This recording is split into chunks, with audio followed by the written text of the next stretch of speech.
பெரியவர்களே, எங்கள் தமிழ் சொந்தங்களே, உங்கள் அத்தனை பேருக்கும் சன் தொலைக்காட்சியின் புத்தாண்டு பொங்கல் வாழ்த்துக்களை முதலில் கூறிக்கொள்கிறேன். சன் தொலைக்காட்சி இன்றைக்கு ஒரு பட்டிமண்டபத்தை பொங்கல் விழாவிற்கென்று தயார் செய்திருக்கிறது. பெண் நினைத்ததை சாதிப்பது, பிறந்த வீட்டிலா புகுந்த வீட்டிலா, இவ்வளோதான் சுருக்கம். பிறந்த வீடா புகுந்த வீடா அப்படின்னு ரெண்டு வீடு இந்த பெண்களுக்கு இருக்கு. ஆண்களுக்கு அப்படி இல்லை, மாமனார் வீடு. ஏன்னா மாமனார் வீடுன்னு சொல்லி சொல்லாமே தவிர அவன் புகுந்த வீடு இல்லை, அப்படி சொல்ல முடியாது. பெண்களுக்கு மட்டும் இப்படி சொல்கிறான், புகுந்த வீடு பிறந்த வீடு அப்படின்னு. இப்போ இந்த ரெண்டு வீடு இருக்கு பாருங்க, இந்த ரெண்டு வீடு இது அவளுக்கே உரிய வீடு அப்படின்னு சொன்னாலும் காலப்போக்கில் அந்த வீடு என்ன ஆகுது? ரெண்டு வீடு தான். இந்த வீடு சிறு பிள்ளையாக வாழுகிற வீடு. என்ன ஒரு 25 வயசு அப்படி வச்சுக்குவோம், 25 வயசு வரைக்கும் அந்த வீட்டில் அவள் தான் ராணி, அவள் வச்சது தான் சட்டம். அந்த பள்ளிக்கூடத்தில் தான் என்னை சேர்க்கணும் விடுவான். என் ஃப்ரெண்ட்ஸெல்லாம் அங்கே தான் இருக்காங்க, என் தோழிமாரெலாம் அங்கே தான் இருக்காங்க, என்னை அங்கே சேர்த்து விடுது. ஏம்மா அது ஒரு பஸ்ஸில் போகணும்டா, நம்ம வருமானத்துக்கு முடியாதுடானா. முடியாது, இனி அங்கே கொண்டு போய் சேர்த்து விடு அப்படின்னு நினைச்சதை சாதிப்பா. அங்கே இப்படி நினைத்ததை சாதிப்பது அந்த பிறந்த வீட்டில் இருக்குது. அந்த வீட்டில் அவளுக்கு பேர் பெண்ணுனா பேர் ஜெண்டரில் தான் பெண்ணு. ஆனால் அவளை எழுதும்போது என்ன சொல்லுவாங்க? சின்ன பிள்ளைங்க, கேர்ள், சின்ன பிள்ளை. ஆனால் புகுந்த வீட்டுக்கு போன உட்பாடு என்ன செய்கிறாய்வா? பொங்கல் திருநாள் தானே இன்னைக்கு. பார்த்தீங்கன்னா அதுக்குன்னு துணிமணிலாம் வாங்கி போட்டு பிரமாதமாக கட்டி, அடே அப்பா ஆர்ப்பாட்டமாக நிற்கிற காட்சியை பார்க்கணுமே. வேஷம் கட்டி நிற்கிறான் அன்னைக்கு. அந்த பானையை சுற்றி சுற்றி வர்றான். அவன் வச்சதான் சட்டம். அங்கே அவன் வீட்டுக்காரன் கிட்ட போனான் தான். அப்படின்னா அவன் என்ன செய்யணும்? கிட்ட போயிட முடியும்? அவனே ஆட்டி படைப்பது மட்டுமல்ல, அந்த வீட்டில் இருக்கக்கூடிய ஆட்களை பூரா ஆட்டி படைக்கிறதற்கு அது யாரு? அவ தான். அப்போ அங்கே சாதிக்கிறாயா? அங்கே போட விற்பாடு தான் அவனுடைய சாதனை மையங்கள் தொடங்குதுன்னு நினைக்கிறாங்க. அப்படியே இந்த கட்சி சொல்லுது. ரெண்டு அணி தயார் நினைக்குது.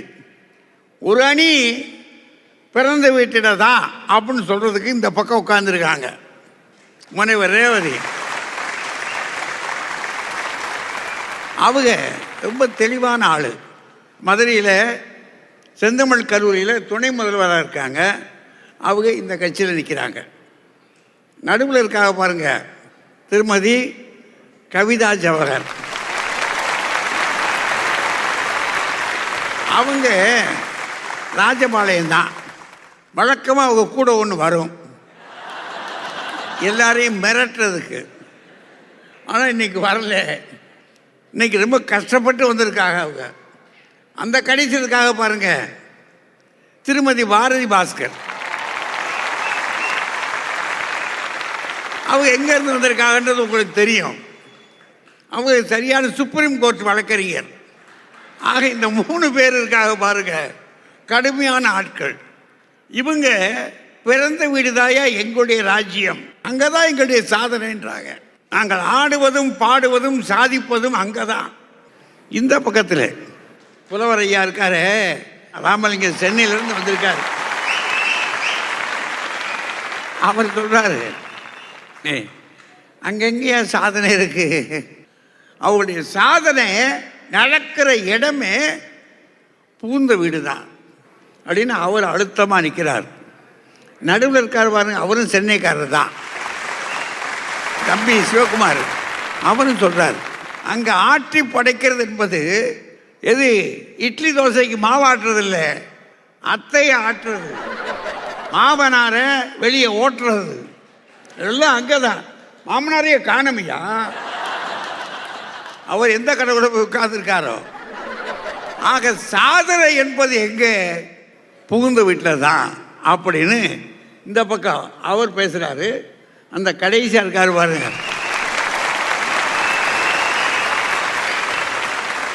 அவர் ஒரு சுப்ரீம் கோர்ட்டு மதுரையிலேருந்து வந்திருக்காரு.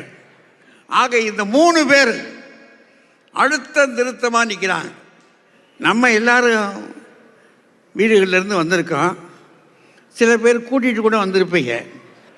கூட்டிகிட்டு வந்திருக்கிற ஆளுக்காக பாருங்கள், அவங்க பேசவும் முடியாமல் சிரிக்கவும் முடியாமல், சிரிச்சா என்ன இழிப்பு அந்த பக்கம் வரும், என்னமும் செய்ய முடியாது. அதனால் இதை நான் நீட்டாமல் உள்ளபடியே பெண் நினைத்ததை சாதிப்பது. பிறந்த வீட்டிலா புகுந்த வீட்டிலா, இவ்வளோதான் சுருக்கம். பிறந்த வீட்டில் தான் என்ற அணி தொடங்குது. திருமதி ரேவதி சுப்புலட்சுமி அவர்கள் தங்களுடைய அணியை வெற்றி தருவதற்காக வருகிறார். உங்கள் அனைவருக்கும் இனிய பொங்கல் வாழ்த்துக்களை கனிவோடு தெரிவித்துக் கொள்கின்றேன்.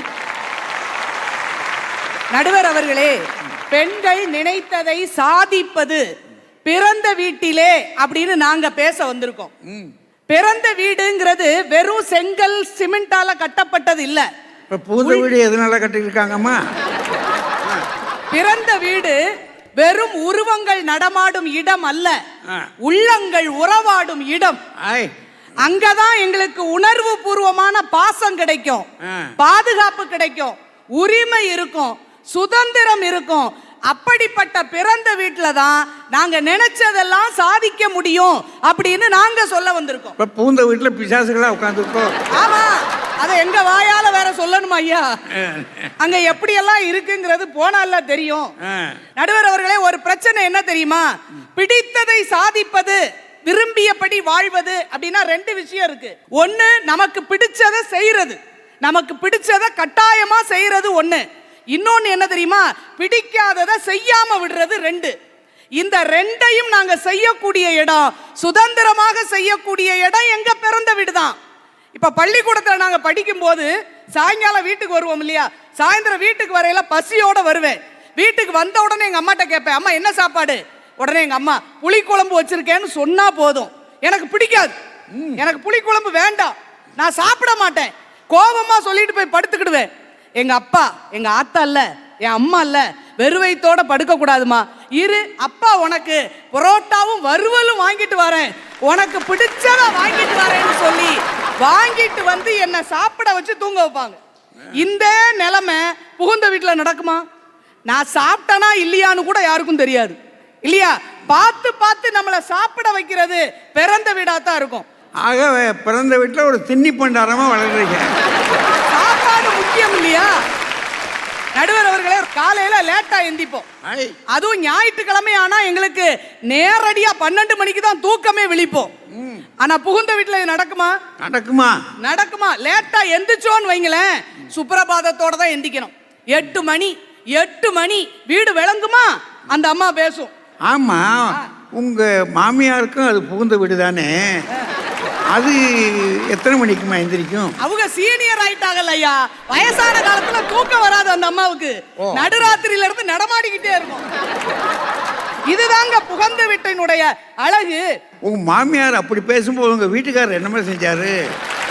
அது பாவங்க ஐயா, வாயில்லா பூச்சி. நீங்க இவ்வளவு பேசும்போதே நான் தெரிஞ்சுக்கிட்டேன். நடுவர் அவர்களே, இப்ப திருமணம் ஆன பிறகு பாருங்களேன், எங்க பிறந்த வீட்டுக்கு நாங்க ஏதாவது ஒரு வேலையா வரணும் அப்படின்னா எவ்வளவு குதூகலமா ஓடி வரோம். ஏன் தெரியுமா? என் பிறந்த வீட்டுல தான் நான் நினைச்சபடி இருக்க முடியுங்கிறதுக்கு தான் புகுந்த வீட்டுல இருந்து சந்தோஷமா இங்க பிறந்த வீட்டுக்கு ஓடி வர்றது. ஆமா, அங்க ஒரு மதினி ஒருத்தி இருப்பாளே பிறந்த வீட்டுல. ஆமா, இருப்பாங்க. விட்டுருவா அவங்கள? மதினியா அவங்க வீட்டுக்கு போன நேரத்துல தான் நாங்க எங்க வீட்டுக்கே வருவோம். அப்படி சொல்லுங்க. அதெல்லாம் எங்க அம்மா பிளான் பண்ணி பண்ணுவாங்க எல்லாத்தையுமே. எந்த நேரத்துல வரணும் போடணும் அவங்க சொல்லிடுவாங்க. இந்த படம்லாம் பொய், அதெல்லாம் கதை விட்டு போட்டிருக்காங்க. எங்கேயாவது இதெல்லாம் நடக்குமா ஐயா? முதல்ல பியூட்டி பார்லருக்குள்ள ஆம்பளையிலேயே விட மாட்டாங்க. இவர் என்னமோ கையில பேக்க வச்சுக்கிட்டு நிக்கிறாரு பக்கத்துல. இன்னொன்னு பாத்தீங்கன்னா, எங்களுக்கு ஒரு விருப்பம் இருக்குன்னு வைங்களேன், ஒரு படிப்பு படிக்கணும் இல்ல ஒரு வேலைக்கு போகணும்னு நான் விரும்பினா நேர்த்திக்கடன் வச்சு என் ஆசை நிறைவேறுவதற்காக துணையா இருக்கிறது எங்க அம்மா. மாமியார் விரதம் இருப்பாங்களா? இருப்பாங்க. அவ நினைச்சது எதுவும் நடந்துடக்கூடாது அப்படின்னு நினைப்பாங்க இல்லையா? ஏதாவது ஒரு சாதனை நம்ம பண்ணிட்டோம்னு வைங்களேன் புகுந்த வீட்டுல, அப்படியே கருகிற வாசனை வெளியே வரைக்கும் தெரியும். அப்படியே பொங்க பானையை ஏத்தி பொங்கல் வச்சே இறக்கிடலாம், அவ்வளவு தூரம் எறிவாங்க. அந்த இடத்துல எங்களால நிம்மதியா இருக்க முடியுமா? பிறந்த வீட்டுல தான் அதெல்லாம் சாதனையோடு நாங்கள் மகிழ்ச்சியாக இருக்க முடியும். நடுவர் அவர்களே, இப்ப புகுந்த வீட்டுல ஏதாவது ஒரு சின்ன விசேஷம் நடக்குன்னு வச்சுக்குவோம், பொங்கல் தான் வருதுன்னு வச்சுக்குவோமே, நான் பிறந்த வீட்டுல கட்டால போடுவேன், பொங்கச்சீரு அப்படி லாரியில கொண்டு வந்து இறக்கணும், அப்பந்தான் என் புகுந்த வீட்டுல எனக்கு கௌரவம் கிடைக்கும்னு சொல்லி அவ்வளவு சீரையும் அதிகாரம் பண்ணி நாங்க பிறந்த வீட்டுல இருந்து கொண்டு வந்துருவோம். ஆனா இதையே கொஞ்சம் மாத்தி யோசிப்போமே, என் தம்பிக்கோ என் தங்கச்சிக்கோ கல்யாணம்னு வச்சுக்குவோம், நான் சொல்றேன் எங்க வீட்டுக்கார்ட்டே சொல்றேன், பார்த்து செய்வோங்க, நம்ம அவங்க எவ்வளவு செஞ்சிருக்காங்க நமக்கு, நம்ம சீர் செய்யும் போது நிறைய செய்யணுங்க, அவங்களுக்கு நல்ல மொய் செய்வோம், ஒரு நகை வாங்கி போடுவோம்னு சொன்னா போதும். இந்த பாரு, அவங்க செய்ய வேண்டியது கடமை, நம்ம செய்யறது விருப்பம். அவ்வளவு அதிகாரம் பண்ணுவார் அவங்க வீட்டுக்காரரு. செய்வாங்க ஐயா. நடுவர் அவர்களே, ஒரே ஒரு செய்தி சொல்லி நிறைவு பண்ணிடுறேன். எம்ஏ படிக்கும் போது காலேஜ்ல இருந்து டூர் கூட்டு போறாங்க, 4 நாள் போக வேண்டி இருக்கு. எங்க அப்பாட்ட வந்து அனுமதி கேட்கிறேன். எங்க அப்பா, ஏமா 4 நாள் அம்மா அதெல்லாம் சரியா வராது, வேண்டாமா விடுன்ட்டார். என்னால அதுக்கு மேல பேச முடியல. 2 நாளா கம்முன்னு இருந்தேன் பாருங்களேன். எங்க அப்பா நொந்து போயிட்டாங்க. பிள்ளை கலகலன்னு பேசிக்கிட்டே இருக்கும், இப்படி கோபமா இருக்கால, என்னமோ ஆகட்டும், கையில காசை கொடு, போயிட்டு வரட்டும். அப்படி நாங்க பேசாமல் இருந்தால் தாங்கிக் கொள்ள முடியாமல் எங்களுக்காக இறங்கி வந்து செய்வது எங்கள் பிறந்த வீடு. ஆனா புகுந்த வீட்டுல என் தங்கை ஒருத்தி ஒரு பல்லு புடுங்கிட்டு வந்து பேச முடியாம இருக்கா ஐயா. அதுக்கு அவன் நாத்தனார் கமெண்ட் அடிச்சிருக்கா, ஒரு பல்லு புடுங்கினதுக்கு வீடு இவ்வளவு நல்லா இருக்கு, 32ஐயும் வரிசையா புடுங்கினா குடும்பம் விளங்கிருமேன்னு இருக்கா. ஒரு உண்மையை சொல்லியிருக்காமா? எங்களை பேச வச்சு பார்க்கணும்னு நினைக்கிறது எங்க பிறந்த வீடு. நாங்கள் நினைத்ததை செய்வது எங்க பிறந்த வீடு. நாங்கள் நினைத்தபடி மகிழ்வாக ஆடுவதும் பாடுவதும் எங்கள் பிறந்த வீட்டில். புகுந்த வீட்டுல கண்ணுக்கு தெரியாத ஒரு கயிறு எங்களை சுற்றி கட்டி இருப்பதாக நினைத்து ஒரு விலங்குக்குள் அகப்பட்டது போலத்தான் வாழ்ந்து கொண்டிருக்கிறோம் என்றால், பெண் நினைத்ததை சாதிப்பது பிறந்த வீடே என்று சொல்லி வாய்ப்புக்கு நன்றி பாராட்டி பொங்கல் வாழ்த்துக்களை தெரிவித்து விடைபெறுகிறேன். நன்றி. என்ன மாதிரி பேசுறாங்கயா? உங்க வீட்டில் எதுவும் சாதனை இல்லையா, அடிமையா இருக்கும்ன்றாங்க. பூந்த வீடு எங்களுக்கு ஒரு அடிமை தலம், பிறந்த வீடு இருக்கே அது ஒரு சுதந்திர பிரதேசம். அது அப்படி ரொம்ப அழுத்தம் திருத்தமாக பிறந்த வீட்டை பற்றி ரொம்ப கவனமாக பேசியிருக்காங்க. உங்கள் நிலைமை எப்படியோ ஐயா புலவரையா எப்படி வச்சுருக்காரோ தெரியல. வாங்க. உலகெங்கிலும் உள்ள சன் தொலைக்காட்சி நேயர்களுக்கும் அரங்கம் முழுவதும் நிறைந்திருக்கக்கூடிய என் அன்பு உறவுகளுக்கும் இனிய பொங்கல் வாழ்த்துக்கள். ரேவதி அம்மா வந்தாங்க, பிறந்த வீட்டில் சுதந்திரமாக இருக்கிறோன்னாங்க. அங்கேயே இருந்திருந்தா அவன் நிம்மதியாக இருந்திருக்கான். அவங்களா வந்தாங்க, நீங்கள் தானே தேடி ஓய்வு இன்னைங்க. பெண் நினைப்பதை சாதிப்பது, சாப்பிட்றது தான், தூங்கிறது தான். தூங்கிறது சாதனை இல்லைங்க, தூங்க விடாமல் எது எழுப்புதோ அதுதான் சாதனை புரிவதற்கு வழி. அடுத்தது சொன்னாங்க, ஒரு பல்லு புடுங்கினதுக்கு இவ்வளவு ஆர்ப்பாட்டமானாங்க. நம்மளால ஒருத்தன் பல் டாக்டர்கிட்ட போனான், பல்லு உடஞ்சி போச்சு ஒன்றுன்னா. ஏன்பா உடஞ்சதுன்னு கேட்டாங்க. என் ஒய்ஃபு சுட்ட முறுக்க சாப்பிட்டேன், அது உடஞ்சி போச்சேன்னா. சாப்பிட முடியாதுன்னு சொல்ல வேண்டியது தானே, மொத்த பல்லும் உடஞ்சிரியா. மாண்புமை நீதியரசர் அவர்களே, பிறந்த வீட்டில் எந்த பெண்ணும் சின்ன சின்ன விஷயத்தை நினைக்கலாம், ஆனால் பெரிய பெரிய சாதனையை பூந்த வீட்டில் தான் நினைக்க முடியும். ஏன் தெரியுமா? எங்கே அன்பும் கருணையும் அருளும் நிறைந்திருக்கிறதோ அங்கே சாதனை பற்றி நினைப்பு வராது. எங்கே எதிர்ப்புகளும் சவால்களும் இருக்கிறதோ அங்குதான் சாதனை புரிவதற்கு தயாராவாங்க. ஒரு வசனம் உங்களுக்கு எல்லாருக்குமே தெரியும். கங்கா வந்தா சந்திரமுகியா நின்னா, சந்திரமுகியா நினைச்சா சந்திரமுகியாவே மாறிட்டா. மணமகளா வந்தா மகாராணியா நின்னா மகாராணியாவை நினைச்சா மகாராணியாவே அந்த வீட்டுக்கு ஆயிட்டா. அப்போ அந்த வீட்டுக்கே தான் தான் உரிமையுடையவள் என்கிற அதிகாரம் எங்க வருது? புகுந்த வீட்டில் தாங்க வருது. அம்மா அழகா சொன்னாங்க, பியூட்டி பார்லருக்கு போகிறோம், அங்கே ஆம்பளைங்கள்லாம் உள்ளே வரக்கூடாது. எனக்கு தெரியும். ஒரு சமயம் வீட்டு அம்மாவை சொல்லிச்சு, மருமகள்லாம் போய் அழகுபடுத்திக்குது, நானும் அழகுபடுத்திக்கலான்னு ஆசைப்பட்றேன், கொஞ்சம் கூட வரையான்னு. டூ வீலர் எடுத்து உட்காருமான்னு அங்கே உட்கார வச்சுக்கிட்டு பியூட்டி பார்லருக்கு போனோம். போயிட்டு நான் வெளியில் இந்த அம்மா ஹேண்ட்பேக்கு செல்ஃபோனு எல்லாத்தையும் கொடுத்துட்டு உட்காந்துங்கிறேன். இந்த அம்மா உள்ளே போனாங்க. போய் அரை மணி நேரம் ஆச்சு. அவங்க அப்பா திடீர்னு ஃபோன் பண்ணார். சரி, இந்த ஃபோன் அவசரம் மாப்பிள்ளான்னாரு. கொண்டு போய் கொடுக்கலான்னு உள்ளே போனால் அதுவும் படுத்துக்கிட்டு வெள்ளை துணியை போத்திக்கின்னு இந்த ரவுண்டாக விளையாடி விதையை கட் பண்ணி கண்ணில் வச்சு சாஞ்சும் கிடக்குது. ஒரு 20 பேர் சாஞ்சுக்கிறான் சார். இது எது நம்ம ஆளுன்னு எனக்கு தெரியல. யாருக்கிட்டையாவது கொண்டு போய் இதை கொடுத்துட்டேன், வம்ப விலைக்கு வாங்கக்கூடாதரா அப்பான்னு சொல்லி அப்படியே சைலண்ட்டாக வெளியே வந்து, மாமா அவங்க அவசரமான முக்கியமான வேலையில் இருக்கிறாங்க, வந்த பிறகு நான் ஃபோனை கொடுக்குறேன், நீங்கள் அப்புறம் நிதானமாக பேசிங்கன்னு. அவங்க பார்த்துட்டு சேலையை பார்த்து கூட கண்டுபிடிக்க முடியலையா? மாண்புமை நீதியரசர் அவர்களே, பொதுவாக பார்த்தோம்னா புகுந்த வீட்டில் ஒரு பெண்ணு வந்த பிறகு என்ன நினைக்கிறா தெரியுங்களா? எல்லா அதிகாரமும் தன் கண்ட்ரோலில் வரணும்னு நினைக்கிறா. சின்ன உதாரணம் எங்கள் வீட்டிலேருந்தே நான் சொல்கிறேனே. எங்கள் வீட்டில் வந்த மருமகளை என்ன பண்ண, கொஞ்ச நாள் அப்படியே இருந்துட்டு ஒரு நாள், மாமா எங்கள் வீட்டில் எங்கள் அப்பா ரொம்ப ஹெல்ப் பண்ணுவார் எனக்கு. அப்படியாம்மா, நான் என்ன பண்ணணும்னு சொல்லுமா, நான் செய்கிறேன். சார், வாஷிங் மிஷினில் போட்ட துணியை போட்டு அதை வாஷ் பண்ணி அதை எடுத்து போய் காய வச்சு மடித்து வைங்க, அது ஒன்று செஞ்சால் போதும். சரிம்மான்னு நானும் செஞ்சேங்க. இப்போ அது உத்தியோகம் எனக்கு பர்மனெண்ட் ஆகிப்போச்சு. அப்போ நான் எங்கள் வீட்டம்மாக்கிட்ட சொன்னேன், இந்த பார், அந்த நேரம் பார்த்து யாராவது என் ஃப்ரெண்டு ஃபோன் பண்ணாங்கன்னா சார் வந்து யோகாவில் இருக்கிறாருன்னு சொல்லு, இந்த மாதிரி துணி காய போடுறாருன்னு சொல்லாது.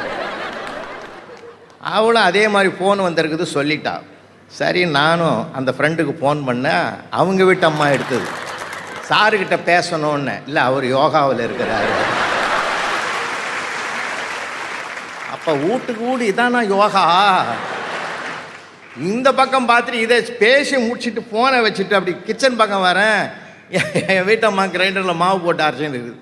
உனக்கே இந்த வேலை என்ன? இல்லை இல்லை, நான் பக்குவமாக அரைச்சி என் கை பக்குவத்தில் இட்லி சுட்டு தோசை சுட்டு கொடுத்தா தான் பையன் 4 கூட சாப்பிட்றான்னு என் மருமவை சொன்னால், அதனால் இந்த வேலை எனக்கு பர்மனெண்ட் ஆகிட்டுதுன்னு. அப்போ நீயும் பர்மனெண்ட் போஸ்ட்டுக்கு வந்துட்டியான்னு.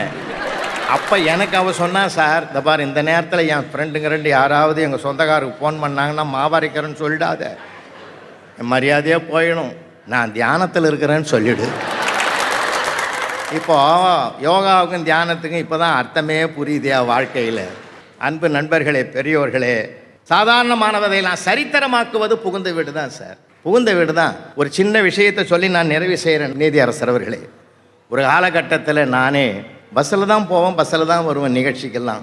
ஒரு நாள் விடிய விடிய 4 மணிக்கு வீட்டுக்கு வரேன். எங்கள் வீட்டு அம்மா கதவை திறந்துட்டு என்னை பார்த்துட்டு, இது எத்தனை நாளாக நடக்குதுன்னா. நான் சொன்னேன், இது பல வருஷமாக நடக்குதுன்னு. உள்ளே போன பிறகு தான் தெரிஞ்சுது, இந்த கேள்வி ஏன் கேட்டா அவன்னு. என் சட்டையில் ஒரு பொட்டு ஒட்டி நிற்குது சார். யாரோ ஒரு மகராசி பஸ்ஸில் பயணம் போது நெத்தியில் இருக்கிற பொட்டை எடுத்து கம்பியில் வச்சுக்குது. அந்த கம்பியில் சாஞ்சதுனால அந்த பொட்டு என் நெஞ்சில் ஒட்டிக்கிச்சு. இந்த பொட்டை பார்த்துட்டு தான் அந்த மகராசி கேட்டுக்கிறா, இது எவ்வளோ நாளாக நடக்குதுன்னு. இது தெரியாமல் நான் ரொம்ப நாளாக நடக்குதுன்னு நான் வேற சொல்லிட்டு இருக்கேன். அன்னைக்கு காலையிலேருந்து அடம் பிடிச்சா, சார் கார் வாங்கினா இந்த கதியெல்லாம் வருமா, இனி காரில் தான் நீ போகணும், காரில் தான் வரணும்னு. சார், எந்த கோணத்திலேயாவது ஒரு வாய்ப்பு கிடைச்சா அதை சாதிப்பதற்கு பயன்படுத்தி கொள்ளுகிற, படிக்கட்டாக மாற்றி கொள்ளுகிற பக்குவம் புகுந்த வீட்டில் வந்த பெண்களுக்கு சிந்தனை வரணும். இப்படி சொல்லி நான் நிறைவு செய்கிறேன். மாண்புமிகு நீதியரசர் அவர்களே, பஸ் ஸ்டாண்டில் கூட பார்க்குற 2 பெண்ணு நின்று இருந்தாங்க சார். ஒரு அம்மா சொல்லுது, அதோ வருது அந்த பஸ்ஸை நிறுத்துன்னுச்சு. ஏன், உனக்கு தான் கைக்குது நிறுத்தேன். நான் நிறுத்தின அந்த பஸ்ஸு நிற்காதுன்னு. ஏன், அது பஸ் டிரைவர் என் வீட்டுக்காரர். அதனால் தான் நினைக்கிறத சாதிக்கிறதுக்கு இன்னொருத்தரை தேடுறது ஒரு பெண்ணினுடைய இயல்பு. ஒரு பெண் சாதனையாளராக சாதிக்க வேண்டும் என்றால், நினைத்தது சாதிக்க வேண்டும் என்றால் பிறந்த வீடு உதவாது, புகுந்த வீடு தான் அதற்கு களம் அமைத்து கொடுக்கும் என்று சொல்லி இந்த நல்ல வாய்ப்புக்கு நன்றி கூறி விடைபெறுகிறேன். நன்றி, வணக்கம்.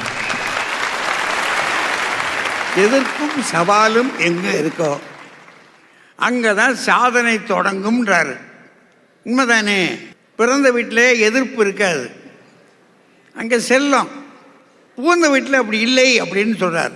புகுந்த வீட்டில் சாதனை செய்வதற்கான இடமே அதுதாயா, இங்கே அந்த களமே இல்லைன்றார்.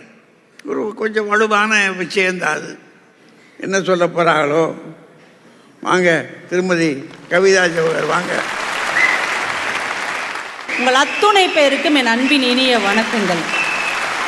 ஐயா, எதிரணியிலிருந்து புலவர் ஐயா வந்தார். இந்த பொய்யிலே பிறந்து பொய்யிலே வளர்ந்த புலவர் பெருமானேன்னு ஒரு வார்த்தை இருக்கு இல்லையா, அதை வேற யாருக்கும் எழுதல, ஐயாவுக்கு தான். அவர் அப்படி சொன்னா அப்புறம் நாளைக்கு என்னையும் அப்படி தானே சொல்றீங்க. அவர் ஒரு கடைசியில் ஒரு கதை சொன்னார் பாருங்க. இந்த மனைவி கை காட்டினா கணவனா இருக்கிற டிரைவர் பஸ்ஸை நிப்பாட்ட மாட்டாராம். மனைவி கை காட்டினாலே பஸ்ஸை நிப்பாட்டாத ஒரு கணவர் தான் மனைவி கையை பிடிச்சி சாதனைக்கு துணைக்கு நிற்க போறாராம். இதே ஏன் சொன்னீங்க? அநியாயம் இல்லையாங்க? பஸ்ஸையே நிப்பாட்டாதவர் எப்படிங்க துணைக்கு வந்து நிற்பாரு? ஐயா, இவங்க புகுந்த வீட்டில் சொல்றது பூரா பொய் தாயா.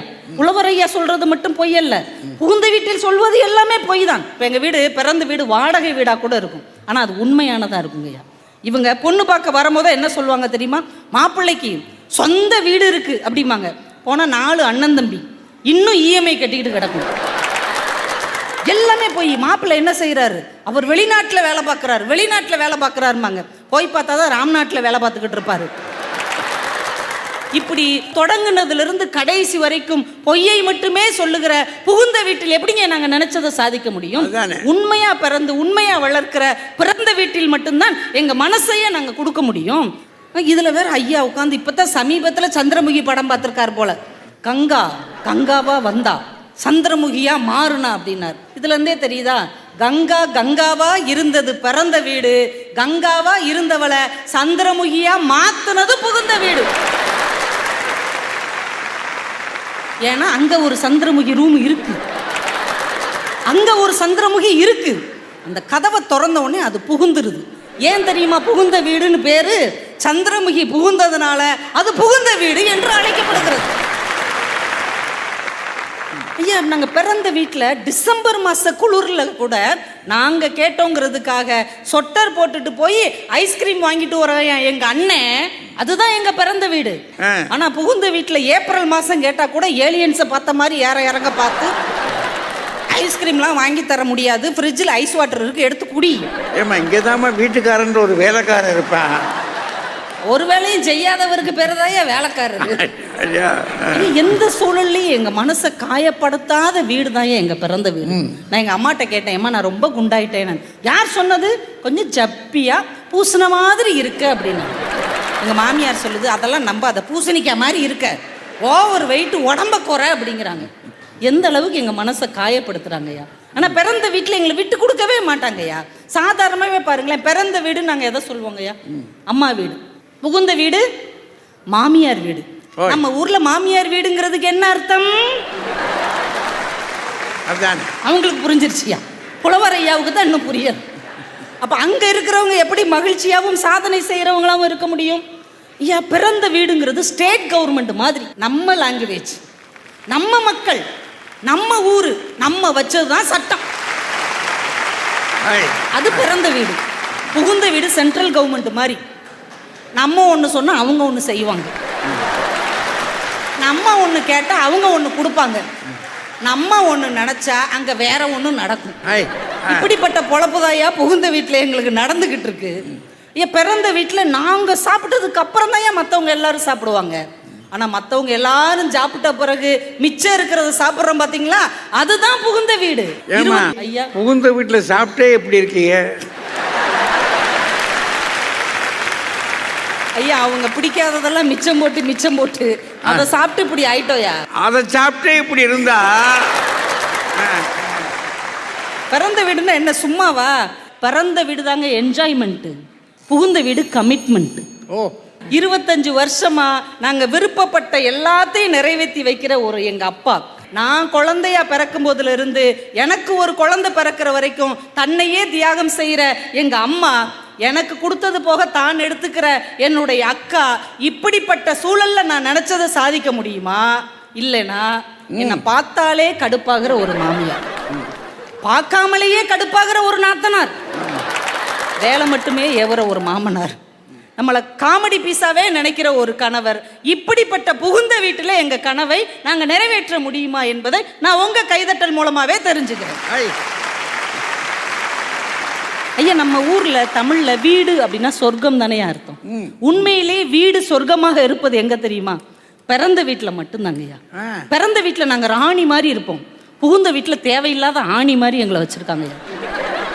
பிறந்த வீட்டுல நாங்க செம்மையா வாழுறோம், புகுந்த வீட்டுல வெறும் பொம்மையா தாங்க ஐயா வாழ்ந்துகிட்டு இருக்கோம். பிறந்த வீட்டுல நாங்க டாட்ஸ் லிட்டில் பிரின்சஸ், இளவரசி, புகுந்த வீட்டுல எல்லா வேலையும் செய்யற வெறும் இல்லத்தரசியா இருக்கிறோம். ஐயா, ஒன்ன சொல்லி நான் முடிக்கிறேன். எந்த வீட்டில் நாம இயல்பாக இருக்க முடியுதோ, எந்த வீட்டில் நாம் கனவு காண முடிகிறதோ, அந்த வீட்டில் தான் நினைத்ததை சாதிக்க முடியுமே தவிர புகுந்த வீட்டில் ஒருபோதும் நினைத்ததை சாதிக்கவே முடியாது. பிறந்த வீடு தான் நினைத்ததை சாதிக்கிற வீடு, அதுதான் எங்களுடைய சிறந்த வீடு என்று சொல்லி வாய்ப்புக்கு நன்றி கூறி விடைபெறுகிறேன். நன்றி, வணக்கம். அவங்க பேசியிருக்க பேச்சை பார்த்தா புகுந்த வீட்டில் அடிமையாக இருக்கணும், பிறந்த வீட்டில் சுதந்திரமாக இருக்கலாம். ஆக எந்த சாதனைனாலும் சரி அதுக்கு இருப்பிடம் பிறந்த வீடு தான் அப்படின்னு முடிக்கிறாங்க. வாங்க ஐயா சிவகுமார்.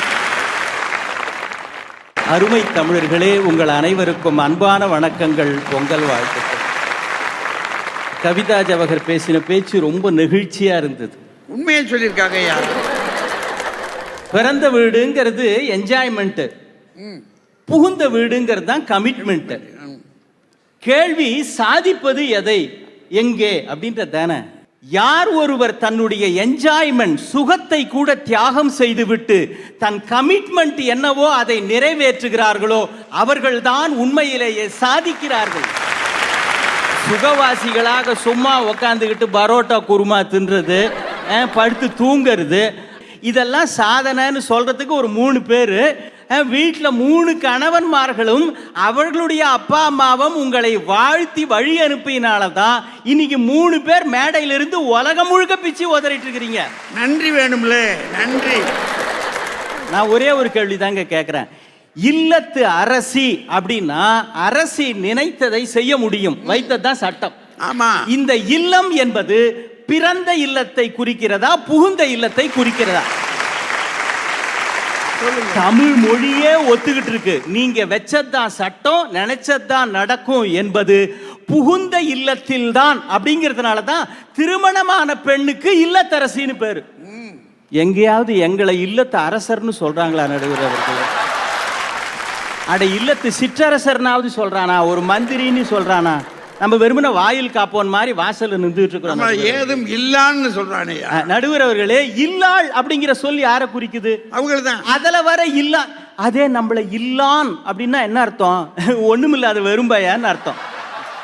தமிழ் மொழியினுடைய சொல்லே இந்த கேள்விக்கு விடையாக தந்திருக்கிறது என்பதை நடுவர் அவர்களுக்கு பரிவோடு நான் சமர்ப்பிக்கிறேன். கனம் நடுவர் அவர்களே, நான் ஒன்று சொல்லுகிறேன், வீடுங்கிற வார்த்தை அவங்களுக்கு தான் பொருந்தும். நீ கல்யாணத்துக்கு எங்கேயா போனா என்ன கேட்குறாங்க, எங்க சார் வீட்டில் வரலன்றான், நம்ம என்ன காட்டில் இருந்தா வந்திருக்கிறோம். வீடுனாலே அவங்கதான்யா. வீடு வேறு மனைவி வேறு என்று இல்லாதபடி உங்களை ஒரேடியாக மாற்றியதுன்றது புகுந்த வீட்டுக்கு நீங்க வந்த பிறகுதாம்மா. அதை முதல்ல புரிஞ்சுங்க. கனம் நடுவர் அவர்களே, கல்யாணமாகி வந்த ஒரு பொண்ணுகிட்ட ஒரு பாட்டி அட்வைஸ் பண்ணிச்சு, தபாரு உன் புருஷனை முழுக்க நீ கண்ட்ரோல்ல வச்சுக்கணும், கல்யாணமாகி வந்த உடனேயே நீ சொல்லிடு ஸ்ட்ரிக்டா, இதை பாருங்க 5 மணிக்கு ஆஃபீஸ் விட்டா 6 மணிக்கு வீட்டில் இருக்கணும், ஃப்ரெண்ட்ஸோடலாம் சுற்றிட்டு இருக்கக்கூடாது, மாதம் 1ஆம் தேதி சம்பளம் வந்தால் என்கிட்ட கொடுத்துடணும், இப்படிலாம் கண்டிஷன் போட்டு ஸ்ட்ரிக்டாக சொல்லிருந்துச்சு பாட்டி. பாட்டி நீ கூட கல்யாணம் ஆனப்போ இப்படிலாம் தாத்தா கிட்ட சொன்னியான்னு. ஓ சொன்னனே அப்படின்னுச்சு. அப்புறம் என்னாச்சு பாட்டின்னு, அன்னைக்கு போன மனுஷன் தான் இன்னி வரைக்கும் திரும்பலன்னுச்சு. எங்க உங்க அப்பாவும் உங்க அம்மாவும் உங்களை கொஞ்சறதுல பெரிய விஷயம் இல்லைங்க, அது என் பொண்ணுன்றதுல பெரிய விஷயம் இல்லைங்க. ஆனா இன்னொரு இடத்துக்கு போய் இந்த நாட்டில் லட்சக்கணக்கான பெண்கள் இருக்கிறார்கள், அவங்களெல்லாம் அந்த மாமனாரும் மாமியாரும் நீங்க நடந்துக்கிற விதத்துல இது யாரோ பெத்தது இல்லைங்க, என் வீட்டுக்கு வந்த நான் பெறாத பொண்ணுங்க, என்னோட மகங்க. அதுவும் மாமனார் தான் அதை சொல்லுவாரு. ஏன்னா அவருக்கு தான் என்ன பயம், தான் பிள்ளைக்கு வாச்சது எங்க தனக்கு வாச்சா மாதிரியே இருந்துருமோன்னு அவர் தான் பயந்துகிட்டு இருந்திருப்பார். ஒவ்வொரு தந்தையும் தாயும் அந்த புது வீட்டில் உங்களை கொண்டாடுகிறார்கள் என்றால் அதனால் தான் இன்னமும் இந்தியாவில் குடும்பம் என்கிற அமைப்பு குலையாமல் இருக்கிறது. குடும்பம் குடும்பமாக இன்றைக்கு பொங்கல் கொண்டாடி கொண்டிருக்கிறது. கனம் நடுவர் அவர்களே, முந்திலாம் கூட கல்யாணமாய் ஒரு பொண்ணு வந்துருச்சுன்னா சிக்கிச்சிரா ஒரு அடிமை அப்படின்னு நினைக்கிறது உண்டு. இப்போ அதெல்லாம் கிடையாது. அவங்களும் ஆஃபீஸில் மேனேஜராக இருக்கிறாங்க, அவங்க கீழேயே 10 பேர் இருக்கிறாங்க. அதனால் சும்மா ஒரு அடிமை மாதிரிலாம் வீட்டில் நடத்தக்கூடாதுன்னு ஆண்கள் மனோபாவத்தையும் மாற்றியதே நீங்கள் புகுந்த வீட்டுக்கு வந்த பிறகு செய்த சாதனை. முந்தி மாதிரிலாம் சர்ருபுருன்னு இந்த பாட்டி அப்படியே சமையல் கட்டு ஓரத்தில் ஒளிஞ்சு தாத்தாக்கு பதில் சொல்லுவாங்க. இப்போ அதெல்லாம் கிடையாது. அவங்க நேருக்கு நேரம் வந்து கேள்வி கேட்கறாங்க. எதுக்கு நான் அவகிட்ட தாத்தா தான் ஒளிஞ்சு கேட்கிறாரு. உண்மைதான் நடுவரவர்களே, அந்த மாற்றம் கொண்டு வந்ததான சாதனை. நான் இப்படி சொல்லி நிறைவு செய்கிறேன் நடுவரவர்களே. ஒரு காலத்தில் பெண்களுக்கு புகுந்த வீடு என்பது வேலியாகத்தான் இருந்தது. அந்த வேலியை இன்றைக்கு பெண்கள் ஏணியாக மாற்றி வீட்டையும் முன்னேற்றி தானும் முன்னேறி வெளிவாழ்விலும் சாதிக்கிறார்கள் என்றால் இதுதான் புகுந்த வீட்டில் பெண்கள் செய்கிற சாதனை. நன்றி, வணக்கம்.